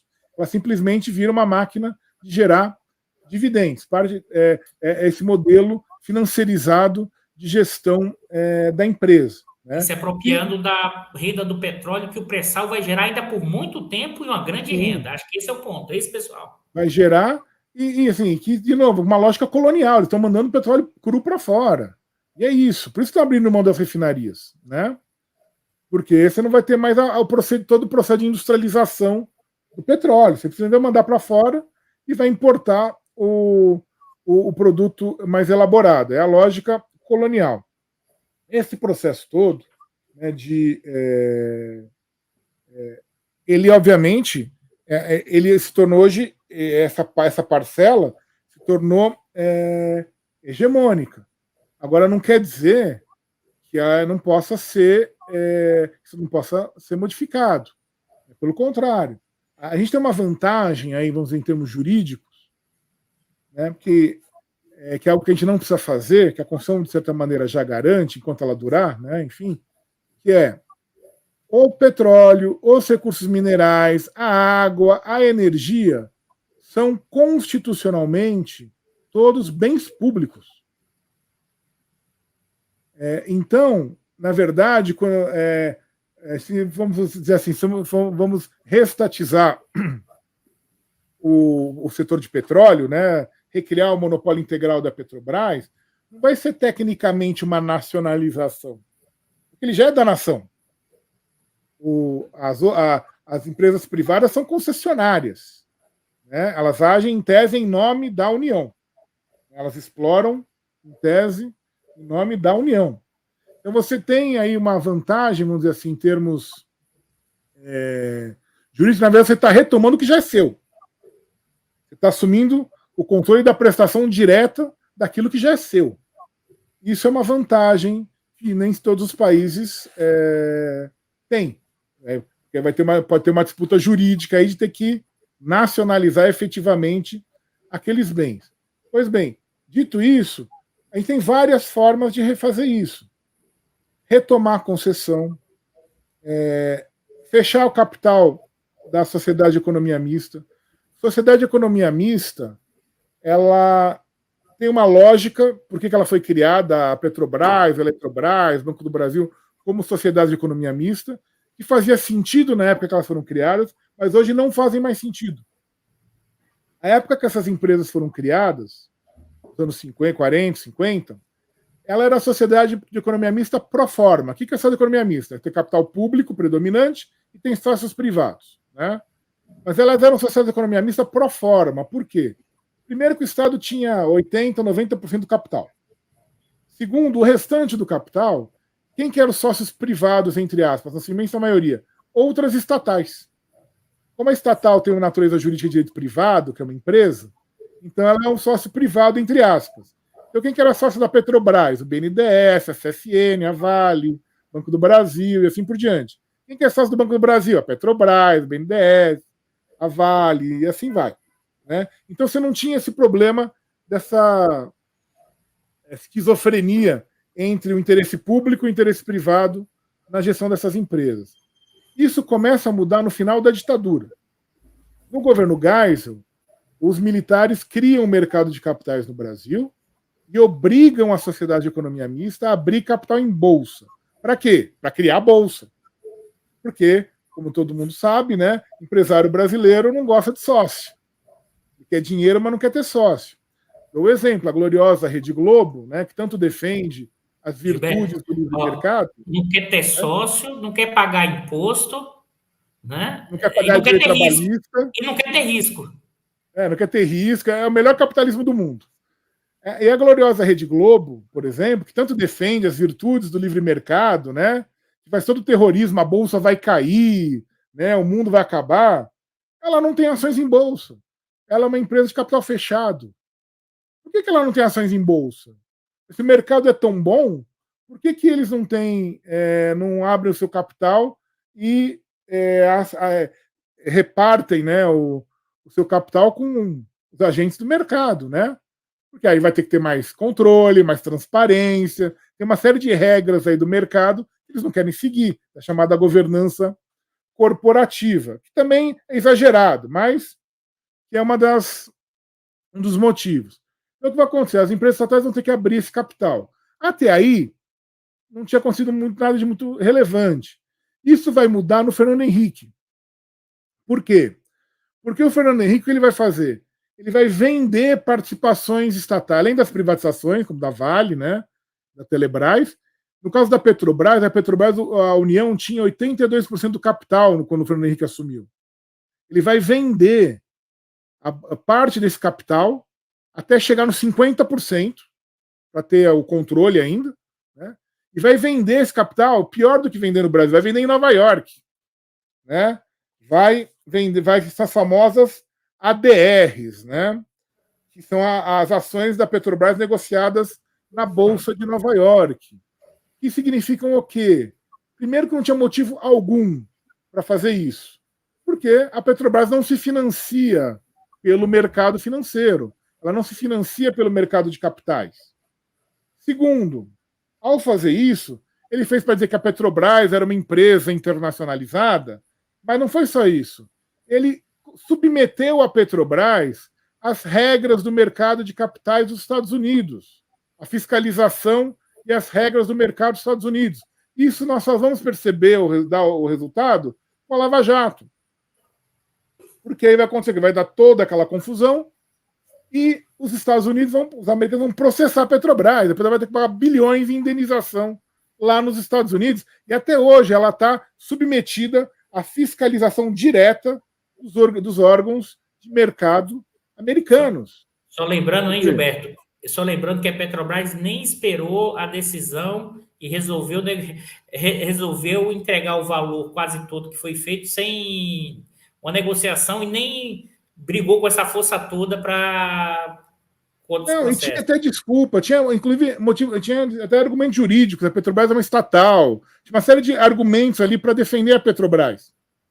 Não foram usados, aliás, o governo, e tem que falar, nem o da Dilma, e obviamente muito medo do Temer, vão defender a Petrobras, deixaram a Petrobras ao Deus dará, e o seu Pedro Parente, obviamente, fez um acordo lá com os americanos.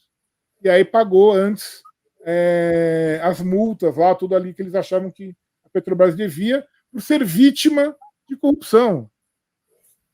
Quer dizer, é só no Brasil que a empresa é vítima e paga. Cai nessa armadilha. Mas então o que eu estou querendo mostrar é o seguinte: esse processo da sociedade de economia mista, então ela virou o quê? Virou algo hoje incompatível. A Petrobras não pode fazer nada porque os acionistas minoritários fazem um escarcéu. Né? E aí os governos fracos acham, não, vamos dizer que eu sou contra o mercado. Agora, a primeira coisa, quem é acionista da Petrobras, quem tem ações da Petrobras, primeiro, sabia que é uma empresa estatal.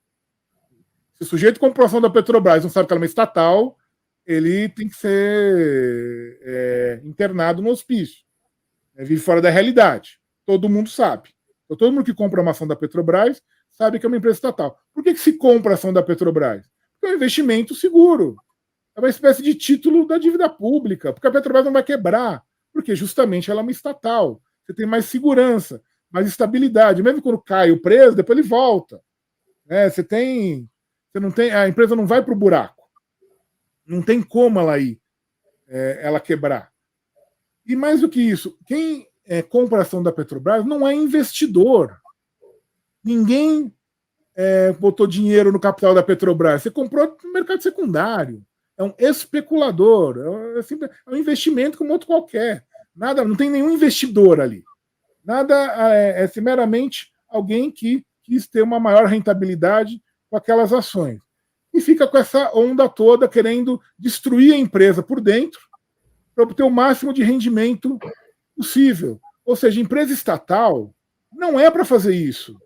A Petrobras foi criada pelo povo brasileiro, com dinheiro do povo brasileiro, né? Porque tudo que a Petrobras fez foi com dinheiro público, né? As pessoas esquecem desse detalhezinho, né? O investimento para descobrir o pré-sal é dinheiro público. A exploração da Bacia de Campos é dinheiro público. Todas as plataformas, tudo foi feito com dinheiro público. Dinheiro vindo dos nossos impostos, da nossa arrecadação tributária brasileira, do orçamento da União. A Petrobras, lógico, depois ela vai se financiar também com empréstimo em banco privado, muitas mais.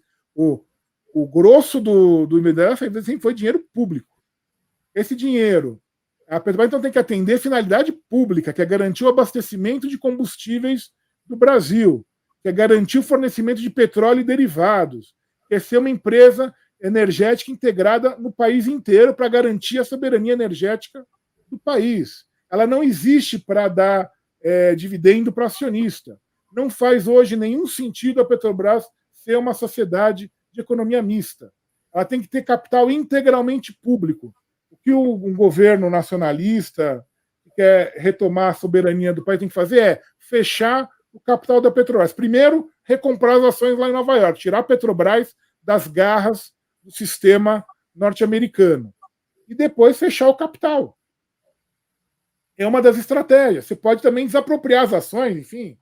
Pode simplesmente ir comprando no mercado. Tem várias estratégias possíveis para fazer isso.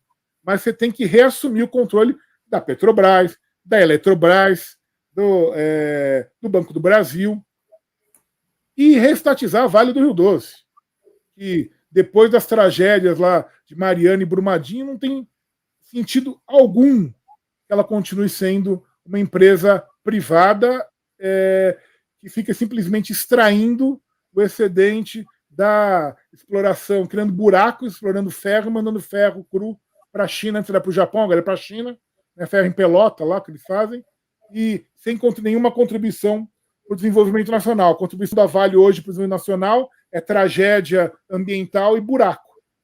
É isso que ela faz, gera buraco. Gera uma cratera gigantesca em Carajás. É isso que eles vão fazer. Né? Então, tem que se pensar nas estatais como instrumento de política econômica, como instrumentos que articulam o processo de desenvolvimento do país. Foi assim que funcionou. A Eletrobras, a Petrobras, a Telebrás, a Vale do Rio Doce, a política da a CSN, a política da infraestrutura e da base da instalação do país foi feita dessa maneira. Você conseguindo estruturar por meio dessas empresas. E o que aconteceu com o setor privado? A gente falou tanto da burguesia nacional. Foi atrás. Se criou um monte de empresas. Empresas com oportunidades de negócio, oportunidades de mercados foram sendo criados, né? A partir da atuação dessas estatais. É assim que funciona. É assim que funcionou no Brasil, é assim que funciona em qualquer lugar do mundo.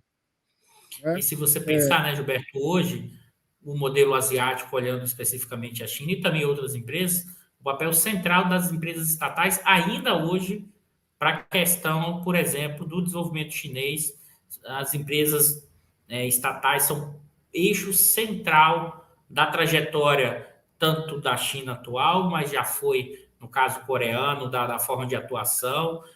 Claro que é não estatal direto, mas assim, acho que hoje a questão chinesa é fundamental, as pontas de lanças das empresas estatais. Se a gente olhar, não precisa ir longe, né? Basta olhar o papel da Equinor na Noruega, central, uma empresa estatal e com regulação do Estado, do direcionamento da questão energética e da questão de soberania. O caso da Noruega é engraçado, né? A Petrobras não pode ir lá explorar petróleo, mas eles vêm aqui pegar o nosso. Quer dizer, é uma inversão total de valores, né? O Brasil é o único país do mundo, né, que abre mão voluntariamente dos seus recursos, dos seus ativos estratégicos. Quer dizer, que país do mundo que dá de graça toda essa infraestrutura, todos esses ativos, todos esses bens estratégicos que o Brasil está fazendo a troco de nada. A troco de nada. Aí você foi a perguntar, mas como vai fazer? Bom, a questão é a seguinte, isso vai ter que ser debatido mais cedo ou mais tarde por um problema muito simples. A nossa elite, oligarquia, eles podem até querer morar na Europa ou nos Estados Unidos, mas eles moram aqui. As pessoas continuam morando aqui. E a situação que você falou, comentou da classe média, né? A classe média que às vezes parece que não enxerga além do um palmo à frente do nariz, né? Mas não só essa classe média, setores da elite mesmo, do setor industrial, mesmo do setor agrário, setor financeiro, eles continuam morando aqui. E está ficando inviável. A conta de luz vai explodir. O Bicalho pode falar aí melhor que qualquer um. O combustível já virou um caso de drama nacional. A água vai virar um drama, né, com a privatização da água que eles estão promovendo, com essa mudança aí na lei do saneamento. Né? O gás tá uma fortuna. Ou seja, os insumos básicos estão ficando inviáveis no Brasil, porque virou simplesmente uma lógica de extração rentista. Uma lógica de extração rentista. E não há país que aguente. Não há país que aguente. E digo mais, se a esquerda, e essa é talvez a crítica para a gente meio que já tentando concluir, né? A crítica que a gente tem que fazer ao nosso campo, campo da esquerda, o campo progressista, né? É que a gente não conscientiza, a gente abriu mão de conscientizar as pessoas disso. Há anos que a esquerda não fala dessas questões nacionais, não fala da importância do controle nacional sobre a energia, sobre o petróleo, sobre a água, sobre os bens estratégicos. E vem sempre com aquela desculpinha, né? Ah, não, mas o povo não vai entender, é muito complexo. Você não precisa explicar o balanço da Petrobras para o povo. Você tem que explicar por que a política de combustível ela é tão importante que ela influencia o prato que o sujeito come na mesa dele, a comida dele. A política de energia influencia a comida que ele está tentando comprar, ou tentando se virar para conseguir. E as pessoas entendem. Elas entenderam com muito menor educação formal nos anos 50 e nos anos 60. Hoje as pessoas são mais bem escolarizadas, né? Elas têm mais acesso à informação. E a prova disso é que toda vez que se pergunta sobre privatização, a maioria das pessoas é contra, porque ninguém é idiota. Eu não vou ficar contra mim mesmo. né? Sempre dá 60%, 70% contra a privatização. Quer dizer, defender a restatização não é uma política impopular, muito pelo contrário. Eu não sei qual que é o medo que as pessoas têm de falar isso, de defender isso. Esse é um erro da esquerda, do setor progressista. Tem que aproveitar agora que tem eleição, tem que levar esses temas, tem que defender abertamente esses temas. Não pode ficar escondendo, eu vou desagradar o mercado. O mercado não vota, dane-se o mercado. Né? Você tem que se preocupar com a condição das vidas das pessoas. E digo mais, se não for a esquerda que vai fazer, vai chegar alguém que vai fazer. Porque garantir energia barata, garantir combustível barato, garantir acesso à água, né? Garantir acesso a bens essenciais a preços razoáveis, eu não conheço ninguém que vote contra isso.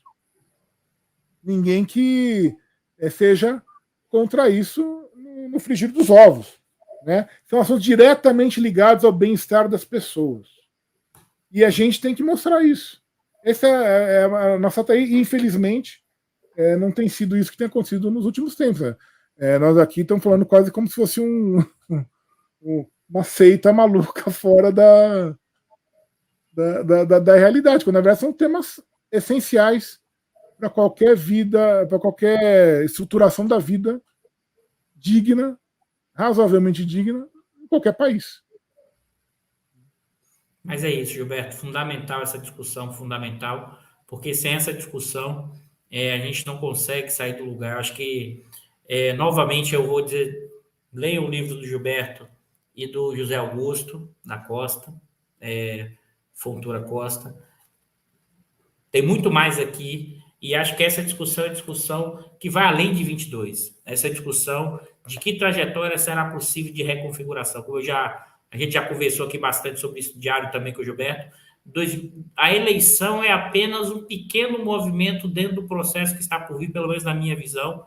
E eu costumo fazer essa analogia, Gilberto, que realmente a história não volta no tempo e tem adaptações do presente, mas se tiver alguma coisa próxima da história que a gente já viu nos últimos tempos no Brasil do século XX, tem a ver com a trajetória muito mais do Vargas II, no sentido das tensões, das disputas, de profundas questões. E, novamente, eu vou dizer isso, a minha leitura. Qualquer um que do campo progressista mexa minimamente, eu estou falando muito não, Gilberto, minimamente na atual estrutura da ponte para o futuro, da política de peso da Petrobras, a reação será expressiva. E o que significa dizer que temos que ter claro isso para também estar preparado para a contra-reação. Porque acho que o campo da esquerda perdeu capacidade de fazer análise olhando a lógica do Estado, do imperialismo, da luta de classe. E mais ainda, não entende que se você sobe ou se você muda a estrutura, quem está perdendo vai reagir.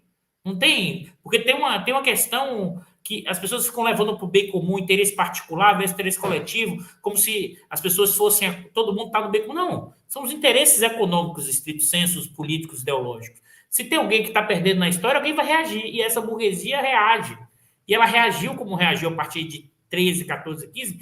Não é por nada, pessoal, porque o lucro dela caiu. Então ela passou a perder dinheiro. Ela falou, vamos acabar a brincadeira. Como foi lá em 64, esse negócio distributivo um pouquinho, mesmo que seja um pouquinho, sabe, Gilberto? No caso brasileiro, o pessoal aborta e resolve fazer o quê? Vamos voltar para cima de novo. Acho que por isso que realmente pensar sobre a discussão de nacionalização e o Estado como ponta de lança, inclusive buscando construir elementos de novas classes sociais, né? Será muito difícil se não tiver. Eu acho que isso ainda é pouco, como você falou, mas acho que isso vai voltar cada vez mais claro na discussão, Gilberto, porque os próximos anos serão complicadíssimos nesse negócio. E a gente vai divulgando os debates, as questões, e eu queria novamente aqui, a gente está encerrando muito uma excelente aula-conversa, agradecer muito, Gilberto, pela sua presença aqui de novo, novamente, compre um livro, um debate fundamental para a discussão. Eu não ganho nada, mas compre o livro. E que eu queria ouvir suas palavras finais, mas aqui eu fazendo do YouTube. Se gostaram, toquem o sininho aqui do canal do Instituto, compartilhem e agradecer a todos e todas e as palavras finais do Gilberto aí. Bom final de semana e se cuidem, pessoal. Só agradecer, Eduardo, Ronaldo, pela oportunidade e lembrar, né? Esse é o debate do que do que o Brasil quer ser. É isso, a gente está discutindo o que o país vai ser. O país vai ter um futuro, vai ter uma possibilidade de construir uma sociedade melhor, uma sociedade mais igualitária, uma sociedade mais desenvolvida, ou vamos ser simplesmente uma plataforma de exportação de produto primário, uma referência geográfica no mapa e sem nenhuma forma de organização política autônoma, né, como a gente sempre pretendeu. Quer dizer, no fundo é isso que está se discutindo. O ponto é esse. É o futuro do país, é o futuro da nação. E não dá para ter futuro sem pensar na retomada desses setores estratégicos, desses bens estratégicos, pelo Estado Nacional, para poder estruturar um projeto país mais desenvolvido, um projeto de desenvolvimento, um país melhor para todos. Esse acho que é o ponto-chave. Viu, Gilberto?